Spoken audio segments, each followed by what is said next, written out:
Welcome to Next Practices. Today on the show, I'm talking with Dr. Marisa Vernon White, Vice President of Enrollment Management and Student Services at Lorain County Community College.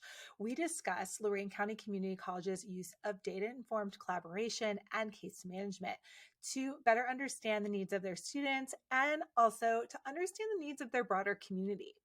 We've also talked about how they've established data-informed practice, not only across their leadership teams, but at all levels of the institution, including departments and even individual advisors. And we talk about how the idea that you need one platform that does everything is a myth, but what's important is to strategically connect all of your systems, like your student success analytics, case management systems, and student-centered scheduling, to reduce administrative tasks and make more room for student success. And we discuss how using student success analytics has allowed them to deliver proactive and personalized support at scale that is dramatically shaping and changing student outcomes. But before we dive into our conversation, take a minute to subscribe to the show to stay up to date on the latest creative and data-informed approaches to student success.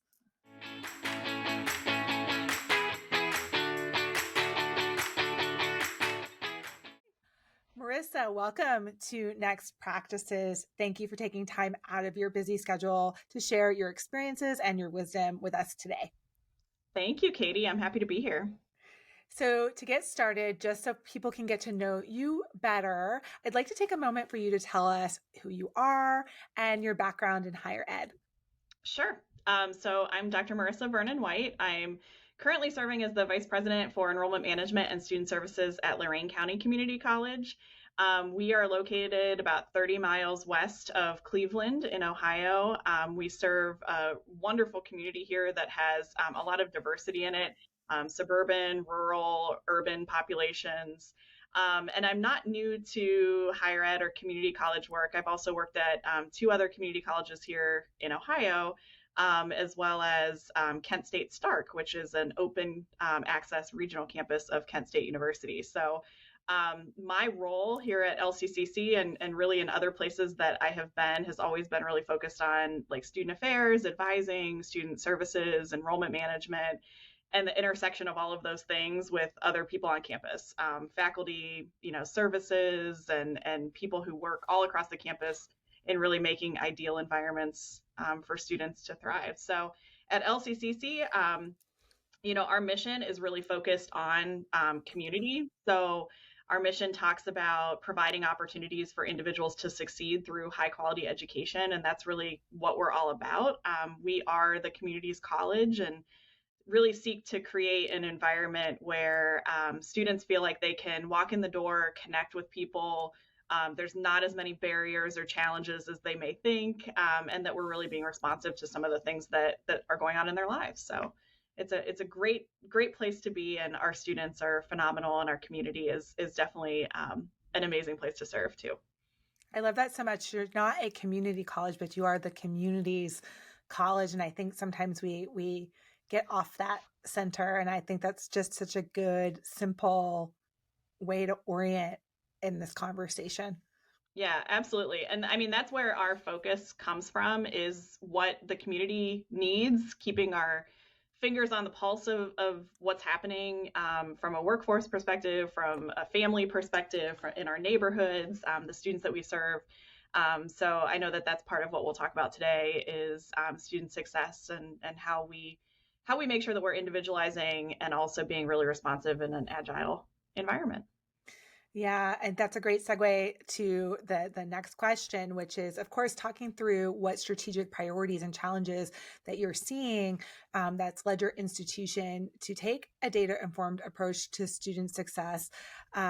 I know that we'll center our conversation. Often there's a broad variety of approaches to student success, and student success, of course, as alluded to, is at the center of this conversation. But I think that there are some challenges that we're facing, and also strategic priorities that have a shift maybe from more traditional perspectives or more traditional approaches. And so I'm curious, for LCCC, what are you seeing that has put this as a priority for your institution? I think it really goes back to us being a student-centered community college. Mhm. We have always strived to do that, and even more so, as we realize how critical education is for our community and for the people who we're serving as our students. I think the biggest piece of being a student-ready college is first and foremost, you have to actually know who your students are, and you have to have the right level of information to be able to identify where there's opportunities to strengthen the student experience. I think you can spend a lot of time kind of spinning your wheels if you don't have a good understanding of where exactly you should be focusing, where are there pockets of opportunity, where's the students who are falling through the cracks. And all of us are strapped for resources. All of us want to do highly individualized student work, and so sometimes that means having a very rich data culture so that you can actually zero in on those areas and then use your creative and human brain power to figure out how to find solutions to that and how to work across the system, to really be responsive and to make sure that students can access and move through a lot quicker. I would say that that's probably the biggest focus for us as a student ready college, as a student centered college, is that we want to make sure that every student feels as though their experience here is highly individualized, which is kind of a given with community colleges anyway. Most students are coming in with really diverse life experiences. They're also coming in with really diverse goals and why they're in college. So everything does need to be highly individualized. It's hard to create, perfect systems that are one size fits all, or perfect services that are one size fits all. So really what we're focused on in terms of strategic priorities is making sure that every student has an individualized experience where we're taking all of that into account and then supporting them to get to whatever that end game might be or whatever it is that they share with us. I would also say that it doesn't stop there. It's not just getting them to the end game, but it's also encouraging students and finding opportunities for them that maybe they haven't considered for themselves. So sometimes students come in with goals and we say that is an amazing first goal. And also, did you know that then opens up the door for this and this and this? And so we're always looking for those ways to really maximize and, push students because they're so talented, and, we have so many needs for talent and for, people doing different things in our community. So, um, from a data perspective, I also think that, as an institution, we have gotten very sophisticated in our use of data. So we're always looking for kind of, not just the lagging indicator of something like completion or graduation, but also where are all of those lead indicators along the way? Like, where are the milestones where we can tell that a student is on track so that we're not waiting until the end to realize that, oh my goodness, there was a big gap, right? And students didn't make it till the finish line. So that's been really helpful for us to really lean into data because it does create efficiencies. It helps us prioritize, the things that we need to be addressing, and it helps us to be really responsive too. Yeah, I love that the students don't always even know what's possible. They're Mhm. limited by their life experience and what they've been exposed to, and so they have. I love that reframe of that. This is a great first goal, and also, did you know that there's all of these opportunities, and using data to really understand your particular students and their particular needs in this moment in time, because we know too that that's always an ever evolving, Mhm. and so that you can tailor your student experience and also the services that you have to support students to the needs of the students in your particular community, going back to that idea that you're the community's college. Right, right. And that's always changing what those needs might be, or, Mhm. what internal or external factors might be playing into certain things that students are experiencing. So, Yeah, sure. Well, that being said, it means you always are evaluating the information that you have at hand to better understand the needs of your students and the experiences of your students. And I'm sure sort of comparing that to what you're providing. How are you and your team thinking about organizing around student success at your institution? So that's certainly been a journey here, and now we really have some wonderful systematic approaches, I would say, to specifically looking at things like persistence and enrollment and student success from that advising lens. That's largely my personal background, and I really feel like advising and kind of taking the data and the information that we know about our students and then bringing it to more of a relationship and a navigational guide is really, really critical for student success. I would say that, we use data in a couple of different ways, and we've organized ourselves in ways where we are largely, using information to generate dialogue, to keep people looking at where are students maybe where are there opportunities where students are falling short and we need to correct something about our own system or our own outreach, or barriers that students might be encountering, and then really generating the use of data and saying, okay, so where do we need to look a little bit deeper? Where might we need to ask for the qualitative information? We do a lot of coupling of kind of looking externally at trends in higher education or trends in our community, looking at the data that's coming out of our systems from maybe more of a predictive or a quantitative perspective and our metrics. And then also kind of the third leg of that stool, I would say, is things like the student surveys and the conversations and the forums and things like that. So all of that gives us a really good picture in many of our coordinating bodies here on campus where we can have that conversation, have similar language, all be looking at the same information, the same data, and then bringing that down to the strategy level as well as the one-on-one level. I think probably the best example in terms of using the enrollment and the persistence data specifically from the Civitas platforms is our Enrollment Planning Council is one where this is a pretty commonplace data set that we're sharing there, right? So especially in our enrollment periods, which we're in one right now, students can register for summer and fall. We're using the persistence information that comes out of that, out of the system, to have conversations about what are some of the factors among the students who are expected to persist at a high rate, and what are some of the factors that the students who are expected to persist at lower rates might be demonstrating, which then leads us into conversations about how does this relate to, what we have seen in student surveys, what are the advisors hearing, and where can we move the needle? So over the next, 2 weeks or 4 weeks or, whatever that runway looks like, where can we have the impact? And then because the advising teams and those that are working directly with students are able to kind of see that data at a high level, but then also it's translating down into their caseload management, they're able to take some of the things that we talk about in those larger student success meetings and really tailor, what their outreach is going to look like and where they're going to be spending a lot of their time over the next couple days to really move the needle on reaching the students that we know we need to reach because they're falling through the cracks, because there's a challenge or a barrier, or because sometimes we may notice that there's a population of students that has a high prevalence of like financial need or something like that through outstanding balances, or students that haven't been logging into the LMS to access their courses. And so that really then shapes the action.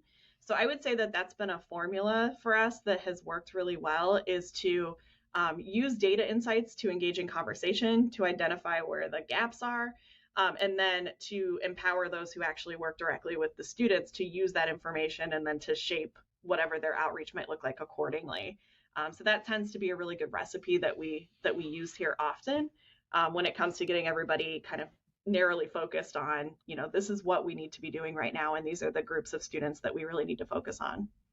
It's great because it's almost like nesting dolls, right? Like you can look at the macro trend level view where it's just, numbers. And then you're going to get a little bit more refined and you can kind of see how that's impacting certain caseloads or pockets of students. And then you can actually see the human being in front of you in your chair that you have to deliver support to, and you can contextualize it with this information, but can bring it down to the personal level and provide holistic support at scale, which I know can be really challenging. I think it's one of those things we all hope we can do, but capacity and visibility and student responsiveness and a myriad of challenges can make that hard. Right. Yeah, I like the visual of the nesting dolls. That I may need to use that at some point. That's such a great explainer about what we do. It really is. And I would say for us, it's the macro view is even as big as, trends in higher education. What are students looking for? What's going on with adult learners? What does the economy look like? Then we kind of bring that down into, this is our localized community. So what's going on in our community? Has there been an economic shift? Is there a new employer? Are we seeing demographic changes? And then bringing it to, this is our enrollment, that, looking at all of that. And then the action piece is really, that student who's in front of you or that caseload that you're responsible for. So that's such a good visual. I might need to steal that. Go for it. It's yours. Well, it sounds like we've gotten, with that nesting doll strategy in mind, when you're going to get down to those more personalized levels of student impact, what kind of approaches and strategies and initiatives are you finding are really making a big difference for your students as far as moving that needle? Yeah, I would say that at a student level, we have really invested in the relationship because we know that that's what works. As much as there's, wonderful technology out there and we can push out messages in a lot of different formats and modalities that work, across diverse populations. At the end of the day, really having a human who is the navigational guide to the college when something goes wrong, or you just need to bounce an idea off, or you want to celebrate as a student that you hit a major milestone. That's been such an important ingredient for our student success journey, has been that advising, that faculty interaction, that, this is my go-to person in financial aid, or, just having these individual people who are watching out for students and really focused on that. And I think that really centering the work on that and using data as a way to be more efficient with our time, find the challenges maybe a little bit quicker, being able to pivot or rework a system or a policy or a process so that it is kind of freeing up and boosting, the student's ability to persist and to complete. That combination has been incredibly important. I also think too that, for individuals who work with students day in and day out and really do want to individualize things, we have to allow them to kind of have their own style with it too. I mean, we have advisors who their outreach messaging to their students are very funny. They're very eye-catching. Everybody has their own style, but when you give people kind of the common language and the targets of like, this is where we're going to focus right now, or here's where we're falling a little bit short, or here's the population of students that we're really worried about right now, and then empower everybody with that same information, they can kind of custom tailor the way in which they interact with their students and how they're going to get them to that next goal, registering for next semester or applying to graduate. I would also say that we're very focused on making sure that the student experience is strong, so that there's not a lot of redundancy. There's things that you may hear time and time again as a student, and those are very intentionally selected, versus, there's things that are more in time. And if we have one team who is communicating with students about one topic, then we might have the other team not necessarily reach out to that same group. So a lot of our conversations, through things like Enrollment Planning Council and other student success teams that we have here on campus, are really about identifying where we want to focus our time, identifying the strategies to do so, and then empowering the teams to do it, so that from the student experience side, it's not a lot of repeated messaging and there's a continuity to that. They're hearing from maybe one point person, or they have an ongoing relationship with their advisor who can really become that person that is helping them navigate everything. So I think those are some of the things that have been really impactful for us. And I think, a second piece of that is really knowing our student population. That's been so important because it allows us to kind of proactively think about, okay, well, if we have, over 80% of our students are working while they're attending here, that starts to shift the times of day that we communicate with them. That tends to shift, how we have conversations with them about how they're going to balance credit hours, or even the modality that they might be more suited for, picking up additional classes or finding flexibility in certain ways. So that really brings it down to kind of that student to student level too, is having the big macro picture and then understanding how that impacts an individual who's sitting in front of you. Yeah, and a story that we have on our website, civitaslearning.com, around the work that you're doing during the pandemic. This story was before I was a part of collecting stories, but that your advisors are so tuned into their students that they often know that students are struggling even before they get faculty early alerts, that they're many steps ahead sometimes of those early alerts, which just really speaks to the visibility and personal relationship and that student experience that you're cultivating on your campus. Mm-hmm. Yeah, I completely agree. Yeah. That happens more often than people may think, actually, that the advisor's like, oh, I knew that. I already picked that one up because I saw, that the student hadn't logged into Canvas in, a week or something like that. So they bumped up and became a flag student or a high priority student for that week. So they really do know the students very well. And I would say that, even on the flip side, we often hear from students. I just heard a student the other day say that when she filled out and submitted her application to get into the nursing program, the first person that she kind of wanted to celebrate with was her advisor, because it was a student who had been going part-time and, was kind of ticking off the pre-admission requirements. And then when she finally hit that milestone and hit submit for consideration, to join the clinical component, that was the first person she wanted to, celebrate with. So I think it really does matter, investing in the relationships and finding those efficiencies so that the advisors can focus on things like that. I'm so thrilled for that advisor, because I know that that's why people get into this work, that right. Those are the moments. Yeah, that thank you email that you get can definitely keep your spirits lifted for quite some time. So yeah, for sure. Well, you've talked a little bit about how your team is using data and analytics to inform your work. I'd like to know too, I know that sometimes just infrastructure tools, systems, there's a lot of options out there. There's a lot of people in different phases of building that out, and that can be a place where it can be kind of fuzzy and sticky. What kinds of tools, infrastructure, systems do you find important, or would you recommend that you're using to support this kind of work? I think a lot of us who work as higher ed administrators, especially in student affairs work, are always looking for that system that's going to have everything in it, right? So that you can just log into one thing and everything that you need is there. And I think that's that's a bit of a myth, but you can get close by thinking strategically about how technology all works together. I think one of the pieces that is so important not to lose sight of is the student experience, though.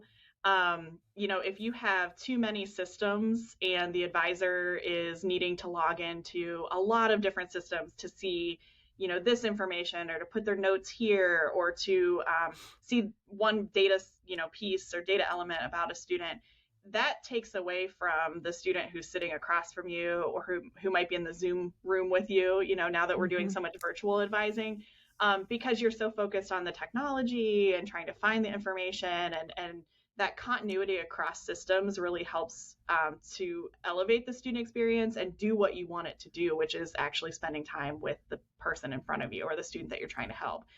So I think that, having systems that allow professionals to see the data and the reports and the predictive analytics, but then also that actually support the action component is so important. So, an advisor being able to narrow that down into their caseload is really important.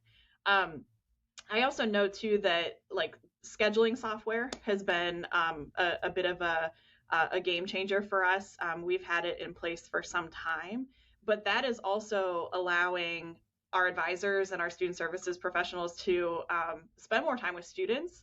It's shifted from what is your schedule going to look like? And more about, tell me about your life. Tell me about what your support system looks like, or what else you're going to be doing in the week. And then students can kind of use those technologies to be a little bit more focused in how they put together their schedule. So even, systems like that are really integrated and work together and give different facets of the student experience, but don't take away from the student experience, I think is kind of the sweet spot when it comes to looking for data systems and platforms and things like that. That balance of technology and human. Yeah, something that is supporting the work of the humans and allowing humans to do their highest and best work and to spend the majority of their time serving their students rather than the majority of their time tracking down information or entering information or pulling up information. I've been there, or I'll age myself looking through information in a folder before these systems existed. But I think so that you can have your time to have the conversation of like, how are things going for you this semester? How are your classes? How are you managing and balancing your work in school or whatever things that beautiful relationship your advisors have built? Sometimes you can provide the support when the student comes in for their registration appointment. And so if you can shrink down the building the schedule component, then you have a whole lot more time to do that transformational component of the developmental component of like, how can we help you succeed here? Yeah. I'm aging myself a little bit with that too, like going back and thinking about that, because when I was an advisor, which was about 20 years ago at this point, but I used to love doing like graduation audits or even trying to put together like course schedules. It felt like a puzzle, but when you did it too much, it was like, oh my gosh, this is not why I went into this work, right? And so you used to have to set aside a lot of time in your day to be able to do, graduation audits by hand, looking at the student record on the screen and then having the paper checklist and like going through and all the course subs and everything. But yeah, I think technology, we've evolved, and it's good for us to move away from practices like that, because that's not necessarily always the human side that we know today's students actually really need. And quite frankly, our students 20 years ago needed it too. We just didn't, we weren't able to do it. We didn't have the technology to create some of those efficiencies. Yeah, it reduces that freaking out on registration because the classes you need are closed. Yes. And you can't find a schedule that works for your really narrow set of parameters because you're living life and working and going to school and you need flexibility and you can't see all the options and variables very quickly. And so you fill up a line in a lobby of an advising office, and it's just like one after the other helping folks get something that works. You eliminate that component, you bring down the stress level for students and advisors, and then they get what they need. Yeah, absolutely. Yeah. Well, I think I just put on this on projected what you might be seeing from just my own lived experience and advising. But, what differences are you seeing on your campus since taking this approach? And I know we always are thinking like, oh, has it improved our retention? Has it improved our graduation? Those big metrics. And those metrics matter. But I know changes in day-to-day workflow, opportunities to collaborate, in an improved collaboration, or making progress towards your institutional goals are also really important milestones from this work. So I'm curious, what differences have you seen at your institution through doing work this way? Yeah, I think it does go back to using data for action. It's action research. That's really what we're doing day in and day out is what is going on, and then what can we do about it to continue to be a student-centered institution that really genuinely cares about student completion and their overall success. I think that a lot of this work has helped to create, number one, data literacy, because we're having more conversations about what we're seeing in data in more large group places, or even day to day on a functional level. We're talking more about data, which means that people can quickly look at things like dashboards and reports and things like that and quickly move to action. They're able to absorb that information, get the major takeaway, and then understand how it impacts their role. I think also it's given us, the use and integration of data has created a difference in the way that we work with students, because it does create a common dialogue. my coworker who we co-lead that Enrollment Planning Council together. And I think, 5 to 7 years ago, we would have been thrilled if people were actually talking about things like persistence and knew what that definition actually meant and how to do something about it and what it means and what our targets are from an enrollment management perspective. And now that's just commonplace. I mean, everybody sort of knows what we mean by, the yield of our students or by the, the persistence rate. Those are all things that now people are conversant about, which has really helped to put everybody on the same playing field to understand how all the systems work together and how every touch point is actually supporting student success. I would also say too that, I mentioned a little bit ago about empowering people with data. I think that's been a difference that I've seen too is, when people know where to focus and where to focus their time, and they can kind of see, okay, this really needs my attention right now because this is a population of students or this is a policy that is kind of emerging as a barrier. They feel very empowered to look at that through the lens of student experience or, reform. And that helps an institution keep being transformational, right? Because new things are popping up and you're looking at more real-time data or predictive data. And that begs a lot of bigger research questions, which essentially has turned, a very, very talented team into, action researchers and asking questions and trying to figure out where all of the puzzle pieces fit together and what they can do about it. So I would say that's probably one of the biggest differences. And then in turn, it does show up in our student success data. We have been able to significantly decrease the number of credit hours that students are graduating with because our students are being more efficient. People are paying attention. So over the last, decade or so, we've really been able to keep students on track. And kind of find some of those places where we could continue to make it a better student experience and also a more efficient one too. Course completions, graduation, all of those things continue to be real spotlights for us. And the difference in what is driving that, I do think that some of it is people having information to be able to find the problems and then feeling really empowered to do something about them too. I love that you call them action researchers. I'm going to steal that. We'll make a trade, nesting dolls for action researchers. That's such a great way to. Sometimes people don't realize that that's really what they're doing, and a lot of times, in, the social sciences or education, those of us, we don't always think of ourselves as, researchers. I do because I, went through a doctoral program, and you can't take that hat off once you've done it. But I think, there's a lot of people in student affairs work who are basically action researchers. They're trying to figure out, what do I glean from this data? What do I glean from this information? And what am I going to do about it? So it's really empowering for them to be able to do that. Yeah. Well, in our last few minutes, I want to be mindful of your time. Is there anything that we missed that you'd like to share, or any takeaways or parting words that you'd like to share with our audience? I think I would just bring it back to, I know we're talking a lot about data and analytics, and it's just been such an important component of our student success work at Lorain. And the other side of that really is the student stories, the conversations, the qualitative side. So I think that those two things can strike a wonderful balance.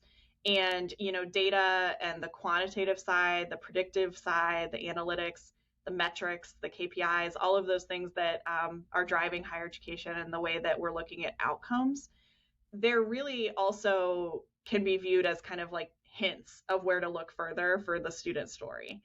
So both of those things working in tandem is another really wonderful recipe, I think, for student success. If you're seeing that, students are not as likely to persist because they have this certain factor, it shouldn't stop there. That should beg more questions like, okay, so which students are demonstrating that factor and persistence, and why might that be?